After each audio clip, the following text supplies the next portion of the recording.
mabilis ang communication namin. Kasi namomonitor na namin through dispatcher eh. Hindi kami nahirapan. Mas nadalian kami. Napakabilis eh. Pagka nagpunta ako ng Cavite eh, Batangas eh, kasi may property ako dyan. Madali kaming makakontak sa mga tao natin. Basta dito, sinasabi ko, pag may pumalpak na communication, kapabayaan ng tao.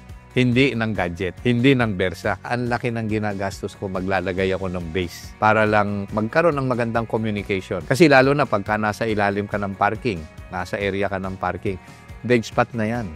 So, ang laki ng nagagastos ng agency. Bawat agency, hindi lang tayo.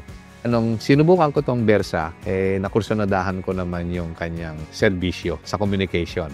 Malinaw yung communication namin, tsaka yun nga, since SIM card base ito, napakalawak ng range ng nasasakop niya.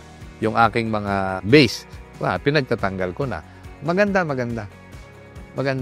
Para sa mga kapwa ko security agency operator, owner, mas magandang gamit ang Bersa.